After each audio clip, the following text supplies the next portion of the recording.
இயேசு ஜீவிக்கிறார். சுவிசேஷ ஊழியம் வழங்கும் ஜீவ வார்த்தைகள்.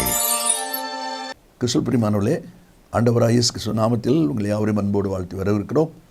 இயேசு ஜீவிக்கிற ஒளித்தின் சார்பாக ஜீவ வார்த்தைகள் நிகழ்ச்சிக்கு வந்திருக்கிற உங்களை கர்த்தர் ஆசீர்வதிப்பாராக. ஒரு வாரமும் இதே நேரத்தில் இந்த வார்த்தைகளை கேளுங்கள், அநேகரை கேட்க செய்யுங்கள். ஒளித்தில் பயன்படுத்த விரும்பினாலும், எங்களுடைய வெளியீடுகள் தேவையானாலும், எங்களுடைய செய்திகளை நீங்கள் கேட்க விரும்பினாலும் யூடியூப்பில் ஜானியம் ஜெயராஜ் என்று சொல்லி போடுவீர்களானால் அதில் நீங்கள் செய்திகளை பார்க்கலாம், பாடலை பார்க்கலாம். அதில் சப்ஸ்கிரைப் பண்ணுங்கள். கர்த்தர் நம்மை ஆசீர்வதிப்பாராக. இந்த நாளில் தேவன் நமக்கு தருகிற வார்த்தையை நான் வாசிக்கிறேன், ஜெபத்துடன் கேளுங்கள். நீதிமொழிகள் 14ஆம் அதிகாரம் 13ஆம் வசனம். நகைப்பிலும் மனதுக்கு துக்கம் உண்டு, அந்த மகிழ்ச்சியின் முடிவு சஞ்சலம். பிள்ளைகள் விளையாடும்போது பெரியவங்க சொல்லுவாங்க, ரொம்ப சிரிக்காத, அப்புறம் அழுவனி, ஓடாத, அழுதுட்டுருப்ப, இப்படி சொல்கிறது வழக்கம். அதாவது மகிழ்ச்சியின் எல்லை அதிகமாக வரும்போது ஏதாவது ஒரு வேதனைப்படக்கூடிய, கவலைப்படக்கூடிய சம்பவங்கள் ஏற்படும் என்பதை அனுபவத்தில் நாம் அறிந்து தான் பெரியவர்கள் அவ்விதமாய் சொல்வதை பார்க்கிறோம். வேதம் தெளிவாக அதைத்தான் சொல்கிறது. நகைப்பிலும் மனதுக்கு துக்கம் உண்டு, அந்த மகிழ்ச்சியின் முடிவு சஞ்சலம் என்று சொல்லி போடப்பட்டிருக்கிறது. புதிய மொழிபெயர்ப்பில் அந்த வார்த்தை விதமாக எழுதியிருக்கிறதுன்னு சொன்னால், மகிழ்ச்சியை அடுத்து வருத்தமும் உண்டு அப்படி போட்டிருக்கு. இந்த வார்த்தையில் கேட்கிற அன்பு நேச பிள்ளைகளே, எப்போதும் எல்லாவற்றிலும் நாம் மகிழ்ச்சியாக இருக்க வேண்டும் என்பது தேவனுடைய விருப்பம். ஏதேன் தோட்டத்தில் ஆண்டவர் ஆதாமை வைத்தார். அந்த ஏதேன் வார்த்தைக்கு மகிழ்ச்சின்னு அர்த்தம். அவன் எப்போதும் மகிழ்ச்சியாக இருக்கணும், சந்தோஷமாக இருக்கணும். இதுதான் தேவனுடைய விருப்பம். நீங்களும் நானும் எப்போதும் மகிழ்ச்சியாக இருப்பதை கர்த்தர் விரும்புகிறார். ஆனால் அதே சமயத்தில் வசனத்தில் வாசிக்கிறோமே, நகைப்பிலும் இந்த துக்கம் உண்டு என்று சொல்லி சொல்லப்பட்டிருக்கிறதே, என்ன அனுபவத்தில் இந்த வார்த்தையை நீதிமொழியில் சாலமோன் குறிப்பிட்டிருக்கிறார் என்பதை நாம் அறிய வேண்டும். காரணம், அவர் தன்னுடைய வாழ்க்கையின் அனுபவத்தில் எதெல்லாம் பிரயாசப்பட்டு தனக்கு விரும்பினாரோ வாஞ்சித்தாரோ அதெல்லாம் செய்து கடைசியில் எல்லாம் மாயை என்று சொல்லி முடிக்கிறதை பார்க்கிறோம். மனதுக்கு சஞ்சலம் என்று சொல்லி தான் அவர் முடிக்கிறதை பார்க்கிறோம். அதனால தான் அந்த வசனத்தில் சொல்லப்பட்டிருக்கிறது, நகைப்பிலும் மனதுக்கு துக்கம் உண்டு, அந்த மகிழ்ச்சியின் முடிவு சஞ்சலம் என்கிற அந்த வார்த்தையை நம்ம அதில் வாசிக்கிறோம். ஏசாயா 24ஆவது அதிகாரம் 11ஆவது வசனத்தை நான் வாசிக்கும் போது, எல்லா சந்தோஷமும் மங்கி தேசத்தின் மகிழ்ச்சி அற்றுப்போம் என்கிற ஒரு வார்த்தையை நம்ம வாசிக்க முடியும். அதே போல் ஏசாயா 24ஆவது அதிகாரம் 6ஆம் வசனத்தை வாசிக்கும்போது, சாபம் தேசத்தை பட்சித்தது. சாபம் தேசத்தை பட்சித்ததுனால சந்தோஷம் மங்கி மகிழ்ச்சி அற்று போயிட்டுது. பார்த்தீங்களா? அப்போது ஆசீர்வாத குறைவான காரியங்கள் வாழ்க்கையில் வரும் பொழுது அது நம்ம மகிழ்ச்சியை கெடுத்து விடுகிறது என்பதை தான் இந்த வசனத்தில் இருக்கிறதே பார்க்கிறோம். எரேமியா 5ஆம் அதிகாரம் 15ஆவது வசனத்தை நம்ம வாசிக்கும் போது, எங்கள் சந்தோஷம் துக்கமாய் மாறிட்டு என்று சொல்லி சொல்லப்பட்டிருக்கிறதை பார்க்குறோம். பொதுவாக நம்ம அறிந்திருக்கிற காரியம் உங்கள் துக்கம் சந்தோஷமாய் மாறும் என்பது தான். ஆனால் இங்கே சொல்லப்பட்டிருக்கிறது, எங்கள் சந்தோஷம் துக்கமாய் மாறிட்டது என்று சொல்லி. ஏன் இப்படிப்பட்ட சம்பவங்கள் நடக்கிறது? என்ன காரணத்தினால அந்த மகிழ்ச்சியின் முடிவு சஞ்சலமாக, ஒரு வேதனையாக, ஒரு துக்கமாக வருகிறது? அப்படியானால் நாம் ஜாக்கிரதையாக இருக்க வேண்டிய காரியங்கள் என்ன? எச்சரிக்கையாக இருக்க வேண்டிய காரியங்கள் என்ன? கவனம் இல்லாமல் நிர்விசாரமாய், அசட்டையாய், அஜாக்கிரதையாக இருக்கிறதுனால தான் இப்படிப்பட்ட துன்பம், வேதனையான காரியங்களை சந்திக்க வேண்டியவர்களாக இருக்கிறோம்.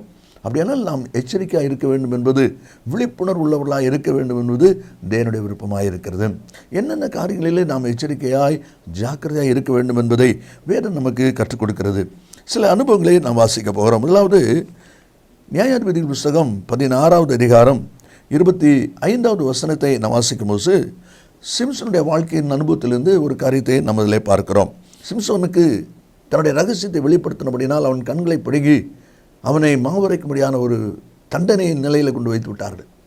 இப்பொழுது அந்த பெலிஸ்தர் சொல்கிறாங்க, அவங்க எல்லாரும் சந்தோஷம் கொண்டாடும்படி ஒரு குரூப்பாக சேர்ந்து கொண்டாடும்படிக்கு ஆயத்தப்படுறாங்க. அந்த அரங்கு சாலைக்குள்ளே இந்த சிம்சனை கொண்டு வந்து அவனை வேடிக்கை காட்டணும், அவனை வேடிக்கை காட்ட சொல்லி எல்லாரும் பார்க்கணும் அப்படின்னு சொல்லி அப்படி செய்கிறாங்க. அந்த வசனத்தை கவனிங்க. அவர்கள் பெலிஸ்தர், அவர்கள் மகிழ்ச்சியாக இருக்கும்போது நமக்கு முன்பாக வேடிக்கை காட்டும்படிக்கு சிம்சோனை கூட்டிக் கொண்டு வாருங்கள் என்றார்கள். நல்ல கவனிங்க, இந்த சிம்சோன் இந்த பெலிஸ்தருக்கு சத்துரு. இப்போ அவங்களுக்கு என்ன நினைக்கிறாங்க? ஒரு நாள் அவன் பலசாலி, முடி சிரைக்கப்பட்ட பின்பு அவனுடைய பலம் மாறி பலவீனம் ஆனதுனால இப்போது கண்ணை எடுத்துட்டாங்க. இப்போ குருடனாக இருக்கிறான். அப்போ அவங்க பார்வைக்கு இப்போ அவன் குருடன். அதனால அவனை வச்சு விளையாட்டு காமிக்கணும் என்கிறதான ஒரு சிந்தையோடு அவர்கள் செயல்படுகிறதை நம்ம அதில் பார்க்கிறோம். அதான் அதில் சொல்லப்பட்டிருக்கிறது. ஆனால் ஒரு காரியம் என்ன நடக்குது, 22வது வசனத்தை நான் வாசிக்கும் போது, அவன் தலைமயிர் சிரைக்கப்பட்ட பின்பு திரும்பவும் முளைக்க தொடங்கிற்று. என்னன்னு சொல்லப்படுகிறது, முடி முளைச்சு வளர ஆரம்பிச்சிட்டா அவனுக்குள்ளே பலம் பெருக ஆரம்பிச்சிடும். அப்போ இவங்க சத்துரு குருடே அப்படிங்கிறத நினச்சாங்களே ஒழிய, அவனுக்கு முடி முளைக்குது, திரும்பவும் பலசாலியாக மாறிடுவான், அந்த சிந்தை வரல. அப்படியானால் சத்துரை குறித்து அவங்களுக்கு எச்சரிக்கை இல்லை. விசுவாச பிள்ளைகளே, நீங்களும் நானும் மகிழ்ச்சியாக இருக்கும்போது, சந்தோஷமாக இருக்கும்போது சத்துரை குறித்த சிந்தை இல்லாதபடி இருக்கிற அநேகரை பார்க்கிறோம். அப்படிப்பட்டவர்கள் இப்படி தங்களை காயப்படுத்திக் கொள்கிற, வேதனைக்குட்படுத்திக் கொள்கிற சம்பவத்துக்கு அங்கே வருகிற நிலையை நம்ம பார்க்கிறோம். ஆண்டவர் என்ன எதிர்பார்க்கிறார், நீ மகிழ்ச்சியாக இருக்கும்போது, ஆசீர்வாதமாக இருக்கும்போது, சந்தோஷமாக இருக்கும்போது சத்துரை குறித்த ஒரு எச்சரிக்கை உன் வாழ்க்கையில் இருக்கணும். முடிவு என்ன, 2 தூணையும் சேர்த்து தள்ளி விட்டான். எல்லாரும் விழுந்து இறந்து போனாங்க, எல்லாரும் மரிச்சு போனாங்க. எவ்வளோ பெரிய ஒரு சேதம். அதுக்கு காரணம் மகிழ்ச்சியில் நிலையத்தில் சத்துரை குறித்து எச்சரிக்கை இல்லாததுனால. அதுதான் வாசிக்கிறோம். 1 ராஜாக்கள் 20ஆம் அதிகாரம் 20வது வசனத்தை நீங்கள் வாசித்து பார்த்தீங்கன்னா, ஆகாப் ராஜாவுடைய நாட்களில் இஸ்ரவேல் ஜனங்களுக்கு முன்பாக சீரியர் தோற்று போனார்கள். பெனாதாத் சீரியாவின் ராஜா, அநேகர் மரித்து போனார்கள். ஆனால் அந்த ராஜா தப்பி ஓடிட்டான். அப்போ தீர்க்கதரிசி சொல்லுகிறான் ஆகாப் ராஜாட்ட, இஸ்ரவேல் ராஜாக்கிட்ட, அவன் தப்பி போயிருக்கிறதுனால மறு வருஷத்தில் அவன் திரும்பவும் வருவான், நீர் உம்மை பலப்படுத்திக் கொள்ளும் என்று சொல்கிறான். அதே போல் 26ஆம் வசனத்தை வாசிப்பீங்கன்னா, மறு வருஷத்தில் பெனாதாத் ராஜா யுத்தம் பண்ண வந்தான் என்று போடப்பட்டிருக்கிறதை பார்க்குறோம். இஸ்ரவேல் ராஜா ஜாக்கிரதையாக இருந்ததுனால திரும்பவும் ஜெயம் பெற்றாங்க. இந்த வார்த்தையில் கேட்கிற அன்பு நேச பிள்ளைகளே, மகிழ்ச்சியாக இருக்கும்போது சத்துரை குறித்து எச்சரிக்கையாக இருக்க வேண்டும் என்பது தேவன் நமக்கு முதலாவது கற்றுக் கொடுக்கிற ஒரு அனுபவம். இனி 2வது ஒரு காரியத்தை வாசிக்கும் போது, யோனா தீர்க்கதரிசி புஸ்தகத்தை நேராக நம்ம வருமானால், யோனா பட்டணம் அழிவதை பார்ப்பதற்காக ஒரு கூடாரம் போட்டு அந்த கூடாரத்தில் உட்கார்ந்துட்டு இருக்கிறான். ஆண்டவர் என்ன செய்கிறார், 6வது வசனத்தில், யோனாவுடைய தலையின் கீழ் நிழல் உண்டாயிருக்கவும் அவனை அவனுடைய மனம் மடிவுக்கு நீங்களாக்கவும் தேவனாய் கர்த்தர் ஒரு ஆமணுக்கு செடியை முளைக்க கட்டளையிட்டு அதை அவன் மேல் ஓங்கி வளர பண்ணினார். படுத்திருக்கிறவன் காலையில் எழுப்பிட்டு பார்க்குறான், ஒரு பெரிய ஆமணுக்கு மரம் முன்னால் நிற்குது. அவன் விதைக்கலை, வளர்க்கலை, தண்ணி ஊற்றலை, ஆனால் பெருசாக ஒன்று நிற்குது. அந்த ஆமணுக்கு மேல் எங்கேருந்து வந்தது, எப்படி இது வந்தது, அதை யோசிக்கலை, அதை அறியும்படி விரும்பலை. ஆனால் அதுக்கு மேலே அவன் சந்தோஷப்பட்டு இருக்கிறான். அப்படியானால் அடுத்த ஒரு சம்பவத்தை நம்ம பார்க்குறோம். ஆண்டவர் பார்க்குறாரு, அவனுடைய மனமடிவுக்கு நீங்களாக்கும்படி தான் இதை நம்ம ஆயத்தப்படுத்தணும். ஆனால் அவனும் அந்த ஆமணச் செடியை சார்ந்துட்டானே, அதுக்கு மேலே பாசம் பற்று வச்சுட்டானே, அதில் சந்தோஷப்பட்டானே. காலையில் ஒரு பூச்சி கட்டளையிட்டார், அது மொட்டையடிச்சிட்டு அவன் மிகுந்த வருத்தத்தோடு வேதனையோடு உயிரோடு இருக்கிறத பார்க்கல, சாகிறது நல்லா சொல்லிகிட்டு இருக்கிறான். இந்த வார்த்தையில் கேட்குற அன்பு நேச பிள்ளைகளே, 2வது மகிழ்ச்சியாக இருக்கும்போது, சந்தோஷமாக இருக்கும்போது நாம் யாரை சார்ந்து கொள்கிறோம், நம்முடைய மகிழ்ச்சி யாரை சார்ந்து இருக்கிறது, எதை சார்ந்து இருக்கிறது என்பதை குறித்த அறிவு நமக்கு தேவை. தேவன் அதை நம்மிடத்தில் எதிர்பார்க்கிறார். கர்த்தருடைய ஆசீர்வாதம் நமக்கு வரும்பொழுது, தேவனுடைய நன்மை நமக்கு வரும்பொழுது நாம் எதை சார்ந்திருக்கிறோம், கர்த்தரை சார்ந்திருக்க வேண்டிய, கர்த்தருடைய வழிநடத்தலை சார்ந்திருக்க வேண்டிய இந்த யோனா இப்போ ஆவணக்கு செடி மேலே சந்தோஷப்பட ஆரம்பிச்சிட்டான், அதை சார்ந்து செயல்பட ஆரம்பிச்சிட்டான். அப்படியானால் நாமும் நம்முடைய வாழ்க்கையில் கர்த்தர் ஒருவரையே சார்ந்து நிற்க அழைக்கப்பட்டிருக்கும்.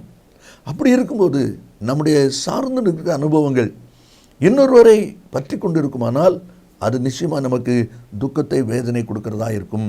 நீங்கள் வாசித்து பாருங்கள், வேத புஸ்தகத்தில் 1 ராஜாக்கள் 2வது அதிகாரம் 28வது வசனத்தை நீங்கள் வாசிப்பீங்கன்னா, யோவாப் அப்சலோமின் பட்சம் சாயாதவனாக இருந்தும் அதோனியாவின் பட்சம் சாய்ந்திருந்தான். பார்த்தீங்களா, அதனால் பயந்து போய் பள்ளிப்படத்தில் கொம்பு பிடிச்சி தொங்கிட்டு இருக்கான். அவனுக்கு அதில் நஷ்டம் வர்றதான் நம்ம பின்னால் வாசிக்கிறோம். காரணம், ராஜாவை சார்ந்து இருக்க வேண்டியவன் அதோனியாவை சார்ந்து போனதுனால. இந்த வார்த்தையில் கேட்கிற அன்பு நேச பிள்ளைகளே, உங்களுடைய சார்ந்து கொள்ளுதல் யாரிடத்தில் இருக்கிறது, யாரை நீங்கள் சார்ந்து கொள்கிறீங்க, கொஞ்சம் யோசித்து பாருங்கள். 2 நாளாகமம் 16ஆம் அதிகாரம் 7ஆம் வசனம், அனானித் யூதாவின் ராஜாவாகிய ஆசாவினிடத்தில் வந்து அவனை நோக்கி, நீர் உம்முடைய தேவனாய் கர்த்தரை சார்ந்து கொள்ளாமல் சீரியாவின் ராஜாவை சார்ந்து கொண்டபடியினால் சீரியா ராஜாவின் இராணுவம் உமது கைக்கு தப்பி போயிற்று. பின்னால் நீங்கள் வாசித்து பாருங்கள், அது நிமித்தம் ஆசா ராஜாவுடைய வாழ்க்கையில் ஒரு சோதனை வேதனையான சம்பவம் வருது. ஏன்?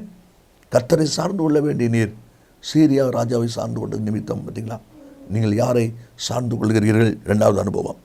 அதே போல் 3வது ஒரு வசனத்தை நாம் வாசிக்கும் போது 1 சாமுவேல் 18வது அதிகாரம் 6வது வசனத்தை நாம் வாசிக்கும் போது அதில் சொல்லப்பட்டிருக்கிறது, இப்பொழுது 17வது அதிகாரத்தில் தாவீதின் மூலமாக கோலியாத் கொல்லப்படுகிறான், தாவீது வெற்றி சிறக்கிறான், இஸ்ரவேல் ஜனங்களுக்கெல்லாம் பயங்கர வெற்றி, சந்தோஷம். அப்போ எல்லாரும் ஆடி பாடி வரும்போது, பாடல் பாடும்போது அந்த 16வது வசனத்தில் கடைசி பகுதியில் வாசிக்கிறோம், அவர்கள் ஆடல் பாடல்கள் புறப்பட்டு மேளங்களோடும் கீத வாத்தியங்களோடும் சந்தோஷமாய் ராஜாவாகிய சவுலுக்கு எதிர்கொண்டு வந்தார்கள். வெற்றி கொண்டாட்டத்தில் மகிழ்ச்சியில் ஆடல் பாடலோடு கூட வராங்க, மேளவாத்தியத்தோடு வராங்க.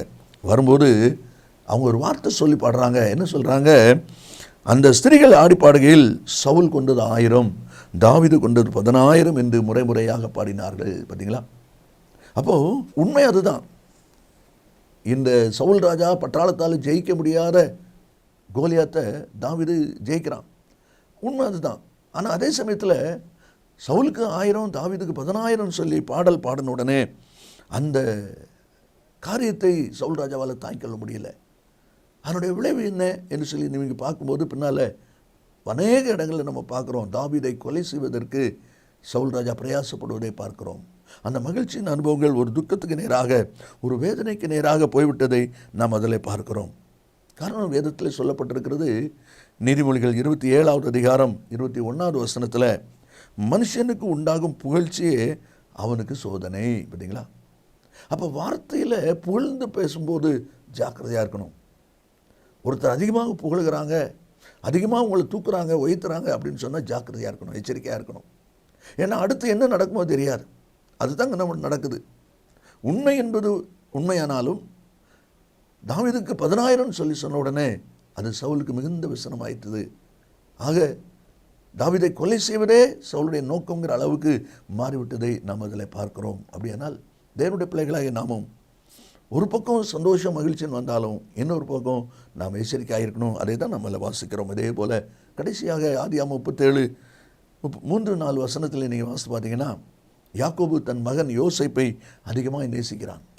அதனால் அவனுக்கு ஒரு அழகான அங்கி செய்து கொடுத்துருக்கிறான், பலவர்ண அங்கி.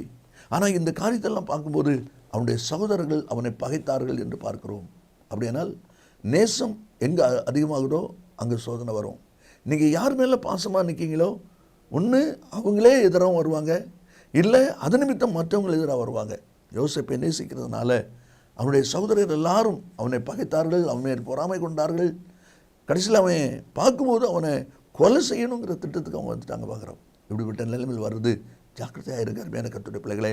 அதான் இல்லை சொல்லப்பட்டிருக்கிறது, நகைப்பிலும் மனதுக்கு துக்கம் உண்டு. அப்படியெல்லாம் நாம் எச்சரிக்கையாக இருக்கணும். எதுக்கு எச்சரிக்கையாக இருக்கணும்? நாம் சந்தோஷமாக இருக்கும்போது நம்முடைய சத்துருவை குறித்து நாம் எச்சரிக்கையாக இருக்கணும். மகிழ்ச்சியாக இருக்கும்போது நாம் யாரை சார்ந்து கொள்கிறோம், எதை சார்ந்து கொள்கிறோம் என்பதில் எச்சரிக்கையாக இருக்கணும். 3வது, சந்தோஷமாக இருக்கும்போது புகழ்ச்சியான மேன்மைக்குரிய வார்த்தைகள் வரும்பொழுது அதை குறித்து நாம் எச்சரிக்கையாக ஜாக்கிரதையாக இருக்கணும். கடைசியாக நேசம் பாசம் காட்டுகிற விஷயத்தில் நாம் எதில் அன்பு கூறுகிறோமோ அதில் பரீட்சை வரும். அதான் அந்த வசனத்தில் நம்ம வாசித்தோம். அதில் சொல்லப்பட்டிருக்கிறது, மனுஷனுக்கு உண்டாகும் புகழ்ச்சியே அவனுக்கு சோதனை என்று சொல்லி தேவனுடைய பிள்ளைகளை நாமும் சற்று ஆராய்ந்து பார்ப்போம். இயேசு சீக்கிரம் வரப்போகிறார். நான் ஜெபிப்போமா? தகப்பனே, என்று துதிக்கிறோம். உடைய வார்த்தை ஆமென்று மாமென் என்பதற்காக ஸ்தோத்திரம். வார்த்தை கேட்கிற ஒவ்வொருவரும் எச்சரிக்கையாக ஜாக்கிரதையாக தங்களை காத்துக்கொள்ள உதவி செய். இயேசுவின் நாமத்தில் பிதாவே, ஆமென் ஆமென். கர்த்தர் உங்களை ஆசீர்வதிப்பாராக. ஆமென். கிறிஸ்துவில் அன்பு நேச பிள்ளைகளே, ஏற்கனவே நான் அறிவித்தபடி அந்த நகோமி என்கிற புஸ்தகம் இப்பொழுது நம்முடைய கரங்களில் ஆயத்தமாக இருக்கிறது. ஆவியானவருக்கும் நகோமிக்கும் உள்ளதான அந்த உறவை பற்றிய ஒரு ஆழமான கர்த்தனை இந்த புஸ்தகம் உங்களுக்கு ஆசீர்வாதமாக இருக்கும். அதனுடைய விவரங்களை நீங்கள் இடத்தில் கேட்டு பெற்றுக்கொள்ளுங்கள். கர்த்தர் நம்மை ஆசீர்வதிப்பாராக. ஆமென். மேலும் விவரங்களுக்கும் உங்கள் ஜெப தேவைகளுக்கும் நீங்கள் எங்களோடு தொடர்பு கொள்ள வேண்டிய முகவரி, ஜீசஸ் லிவ்ஸ் காஸ்பல் மினிஸ்ட்ரீஸ், சகோதரர் John M Jeyaraj, 123A Dohnavur road, Mavadi, Nellai மாவட்டம், தென்னிந்தியா 627107. செல்போன் 9443113292.